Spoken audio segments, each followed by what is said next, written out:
ثم يحرفونه من بعد ما قالوه وهم يعلمون وإذا لقوا الذين آمنوا قالوا آمنا وإذا خلا بعضهم إلى بعض قالوا أتحدثونهم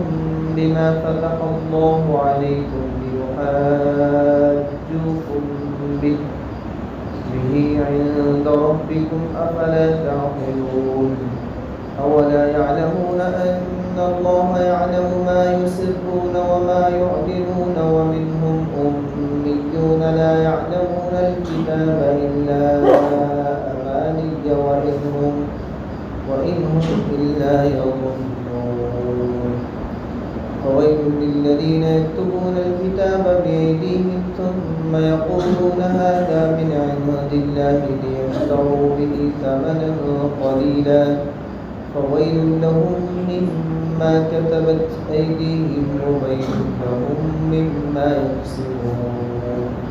صدق الله العظيم. اللهم صل على محمد وعلى آل محمد كما صليت على إبراهيم وعلى آل إبراهيم إنك حميد مجيد. اللهم بارك على محمد وعلى آل محمد كما باركت على إبراهيم وعلى آل إبراهيم إنك حميد مجيد. أفتطمعون أن يؤمنوا لكم وقد كان فريق منهم يسمعون كلام الله. مسلمانوں، کیا اب بھی تمہیں یہ لالچ ہے کہ یہ یہودی تمہارے کہنے پر ایمان لے آئیں گے؟ حالانکہ ان میں سے ایک گروہ کے آدمی اللہ کا کلام سنتے تھے، پھر اس کو اچھی طرح سمجھنے کے بعد بھی جانتے بوجھتے ہوئے اس کے اندر انہوں نے تحریف کر ڈالی. وَإِذَا لَقُوا الَّذِينَ آمَنُوا قَالُوا آمَنَّا، اور جب یہ لوگ ان مسلمانوں سے ملتے ہیں جو پہلے ایمان لا چکے ہیں تو زبانی کہہ دیتے ہیں کہ ہم بھی ایمان لے آئے ہیں، اور جب یہ ایک دوسرے کے ساتھ تنہائی میں جاتے ہیں تو آپس میں ایک دوسرے سے کہتے ہیں کہ کیا تم ان مسلمانوں کو وہ باتیں بتاتے ہو جو اللہ تعالیٰ نے تم پر کھولی ہیں تاکہ یہ مسلمان تمہارے رب کے پاس جا کر انہی باتوں کو تمہارے خلاف دلیل کے طور پر پیش کریں؟ کیا تمہیں اتنی بھی عقل نہیں؟ اولا یعلمون ان اللہ یعلم ما یسرون وما یعلنون، کیا یہ لوگ جو ایسی باتیں کرتے ہیں یہ نہیں جانتے کہ اللہ کو ان ساری باتوں کا خوب علم ہے جو وہ چھپاتے ہیں اور جو وہ ظاہر کرتے ہیں. ومنہم امیون لا یعلمون الکتاب، اور ان میں سے کچھ لوگ ان پڑھ ہیں جو کتاب کا علم یعنی تورات کا علم تو نہیں رکھتے، البتہ کچھ آرزوئیں پکائے بیٹھے ہیں اور ان کا کام بس یہ ہے کہ وہم و گمان باندھتے رہتے ہیں. افتطمعون ان یؤمنوا لکم وقد کان فریق منهم یسمعون کلام اللہ. رسول اللہ صلی اللہ علیہ وسلم جب مدینہ طیبہ کے اندر ہجرت کر کے تشریف لائے تو شروع میں یہودیوں کے ساتھ ایک معاہدہ بھی کیا مدینہ کے امن و امان کو قائم کرنے کے لیے اور مدینہ طیبہ کی حفاظت کے لیے کہ باہر سے کوئی دشمن اگر مدینہ پہ حملہ کرتا ہے تو مدینہ کی حفاظت مل کر کریں گے. اور اسی طرح شروع میں آقا علیہ السلام بیت المقدس کی طرف جو ہے وہ رخ کر کے نماز بھی پڑھتے رہے، کیونکہ یہودی بھی بیت المقدس کی طرف رخ کر کے نماز پڑھتے تھے تو شروع میں ان کی موافقت کی ہے. اسی طرح دیگر اور کئی کاموں کے اندر جو ہے ان یہودیوں کی موافقت کی تاکہ یہ لوگ اسلام کی طرف مائل ہو جائیں اور یہ اسلام قبول کر لیں، کیونکہ یہودی ان کے پاس اللہ رب العزت کی کتاب تورات موجود تھی،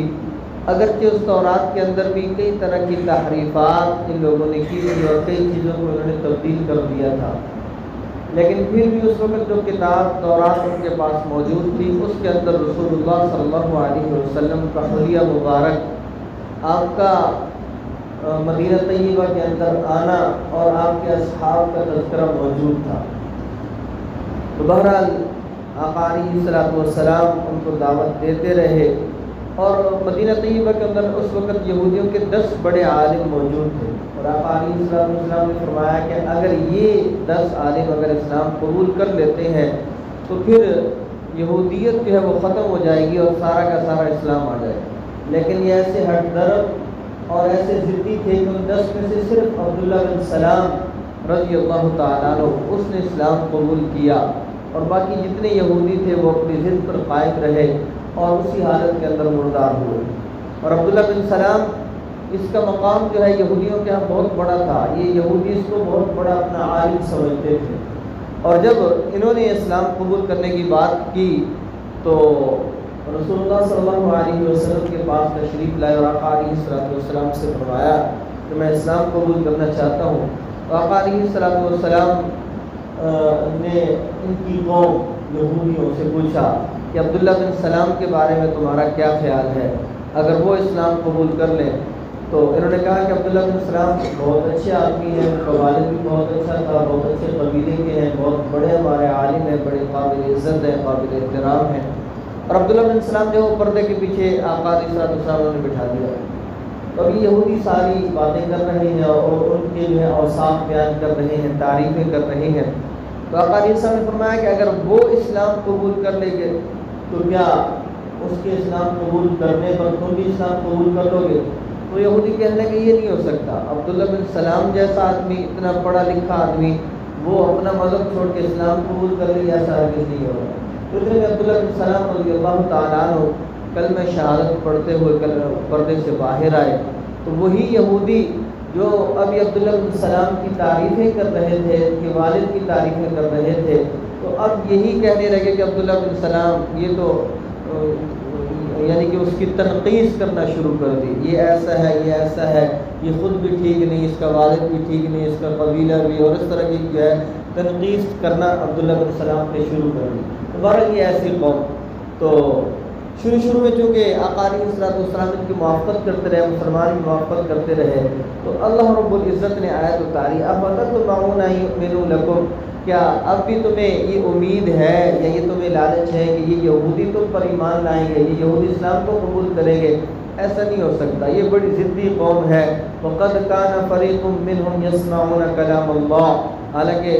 آپ جانتے ہیں کہ ان میں سے ایک فریق جو ہے اس نے اللہ کا کلام سنا اور اس کے اندر تحریف کر دی۔ یہ اشارہ ہے اس واقعے کی طرف کہ جب ان کے 70 آدمی کوہ طور پر گئے تھے اور اللہ نے کہا تھا کہ تورات یہ میری کتاب ہے اور اس پر عمل کرنا ہے۔ اب تحریف کیسے کی؟ جب یہ واپس اپنی قوم کے اندر آیا تو کہا کہ کتاب تو بالکل اللہ تعالیٰ کی ہے اور ہم نے اللہ تعالیٰ کا کلام سنا ہے کہ یہ میری کتاب ہے، لیکن اللہ تعالیٰ یہ بھی کہہ رہا ہے کہ جو مسئلہ تمہیں مشکل لگے تو اس پہ آپ نے عمل نہیں کرنا، جو حکم مشکل لگے تو اس پر جو ہے تم نے وہ پابندی نہیں کرنی۔ تو یہ تحریف کی، یحرفون، یعنی کہ اللہ تعالیٰ کا کلام انہوں نے تبدیل کر دیا اور اللہ رب العزت کے کلام کے اندر تحریف کر دی۔ تو کیا تمہیں اب بھی امید ہے کہ یہ لوگ ایمان لائیں گے؟ تو یہ ایمان لانے والے نہیں ہیں۔ تو اس کے بعد آقا علیہ السلام اور مسلمانوں نے یہودیوں کی مخالفت جو ہے وہ شروع کر دی، اور یہاں تک آتا ہے کہ 10 محرم کا یہودی روزہ رکھتے تھے اور مسلمان بھی رکھتے تھے۔ جب آقا علیہ السلام کو یہودیوں کے بارے میں معلوم ہوا تو آقا علیہ السلام نے فرمایا کہ آئندہ میں 10 محرم کے ساتھ 11 کے روزے کو یا 9 کے روزے کو شامل کر دوں گا۔ 9 کی بات آتی ہے، تو بہرحال اب حکم یہ ہے کہ 9 کا یا 11 کا ساتھ میں شامل کر لیا جائے۔ اسی طرح جو کام یہود و نصارہ کرتے، آقا علیہ السلام اس کی جو ہے مخالفت کا حکم دیتے کہ یہ کام یہودی کرتے ہیں تو مسلمانوں نے نہیں کرنا۔ اور اسی طرح دیگر کئی احکامات ایسے ہیں جو صرف اس بنیاد پر ہیں۔ مثلا شروع میں وہاں کے جو مشرکین تھے ان کا لباس اور ان کے اسی طرح بالوں کو دیکھ لیجئے کہ یہودی اپنے بال جو ہے وہ پیچھے کی طرف کرتے، مانگ وغیرہ نہیں نکالتے تھے۔ شروع میں آقا علیہ السلام اسی طرح کرتے، لیکن بعد میں آقا علیہ السلام نے درمیان سے مانگ نکالنا جو ہے وہ شروع کر دی۔ اور اسی طرح کئی اور مسائل ایسے موجود ہیں جن کے اندر یہود کی مخالفت جو ہے وہ ہمیں احکامات کے اندر ملتی ہے۔ وَإِذَا لَقُوا الَّذِينَ آمَنُوا قَالُوا آمَنَّا، اور یہودیوں میں سے بعض لوگ تھے کہ جو بالکل ایمان نہیں لائے، ایمان کا اظہار نہیں کیا، اور پھر بعض وہ یہودی تھے کہ جو بظاہراً انہوں نے کلمہ پڑھ لیا لیکن در حقیقت یہ یہودی ہی رہے، منافق رہے۔ تو اللہ رب العزت نے ان کا تذکرہ کیا کہ جب یہ لوگ ایمان والوں سے ملتے ہیں تو کہتے ہیں کہ ہم ایمان لائیں، اور جب یہ اپنے حلقوں کے اندر جاتے ہیں اور آپس میں اکٹھے ہوتے ہیں تو ایک دوسروں کو کہتے ہیں کہ تم کیوں تورات کی وہ باتیں بیان کرتے ہو جو اللہ رب العزت نے تم پر کھولی ہے، بما فتح اللہ علیکم لیحاجکم عند ربکم، یہ باتیں مسلمانوں کو نہ بتایا کریں، کیونکہ اگر تم نے مسلمانوں کو بتا دی تو مسلمان قیامت کے دن تمہارے خلاف اس کو حجت بنا لیں گے۔ افلا تعقلون، تو سمجھداری سے کام لو اور اس طرح کی باتیں مسلمانوں پہ نہ کھولا کرو۔ ہم نے تو ویسے کلمہ پڑھ رکھا ہے یعنی کہ، لیکن ان باتوں کو مسلمانوں کے سامنے ظاہر کر کے اپنے خلاف حجت نہ بناؤ۔ اولا یعلمون ان اللہ یعلم ما یسرون وما یعلنون، تو اللہ رب العزت فرماتے ہیں کہ یہ ان کی بے وقوفی ہے۔ تورات میں آخر زمانے کے اندر آنے والے نبی کی جو پیشن گوئی موجود تھی وہ تمام تر نبی کریم صلی اللہ علیہ وسلم پر صادق آتی تھی۔ تو بعض منافق یہودی جو مسلمانوں کے سامنے اپنے آپ کو مسلمان ظاہر کرتے تھے، یہ پیشن گوئی مسلمانوں کو سنا دیتے تھے۔ اس پر دوسرے یہودی تنہائی میں ان کو ملامت کرتے کہ مسلمان ان پیشن گوئیوں کو جان لیں گے تو قیامت کے دن ہمارے خلاف استعمال کریں گے اور ہمارے پاس اس کا کوئی جواب نہ ہوگا۔ ظاہر ہے کہ یہ اتنی بے وقوفی کی بات ہے کہ اگر مسلمانوں سے یہ پیشن گوئیاں چھپا بھی نہیں جائیں تو اللہ رب العزت سے نہیں چھپ سکتی، کیونکہ اللہ رب العزت خود بیان کرنے والے ہیں۔ اولا یعلمون ان اللہ یعلم، کہ یہ بات نہیں جانتے کہ اللہ رب العزت جانتا ہے، اللہ رب العزت کے پاس علم ہے، ما یسرون، جو کچھ یہ چھپاتے ہیں اللہ وہ بھی جانتے ہیں، وما یعلنون، اور جو کچھ یہ ظاہر کرتے ہیں اللہ رب العزت سے کوئی چیز ڈھکی چھپی نہیں، اللہ سب اللہ رب العزت کے علم کے اندر ہے۔ تو بہرحال ان آیات مبارکہ کے اندر ان یہودیوں کی جو ہے وہ مذمت بیان کی گئی ہے کہ ان کی فطرت کے اندر، ان کی ذہنیت کے اندر جو ہے ضد، ہٹ درمی اور اناد بھرا ہوا ہے، یہ راہ راست پر نہیں آنے والے۔ آپ ان کو جو ہے ایمان کی طرف لانے کی کوشش کر رہے ہیں تو ان کے لیے جو اپنا وقت اور اپنے ذہن اور اسی طرح اپنی صلاحیتوں کو جو ہے زیادہ خرچ کرنے کی یا زیادہ ان کے پیچھے پڑنے کی ضرورت نہیں ہے۔ جو لوگ ان میں سے ایمان لانا چاہتے تھے وہ لا چکے ہیں، جیسے عبداللہ بن سلام اور دیگر چند لوگ، لیکن اکثریت ان کی جو ہے وہ ان کی فطرت ہی کے اندر ضد، عناد اور ہٹ درمی موجود ہے۔ دعا ہے کہ اللہ رب العزت ہمیں پکا سچا مسلمان بنائے اور صحیح احکامات پر چلنے کی توفیق عطا فرمائے۔ الحمدللہ رب العالمین۔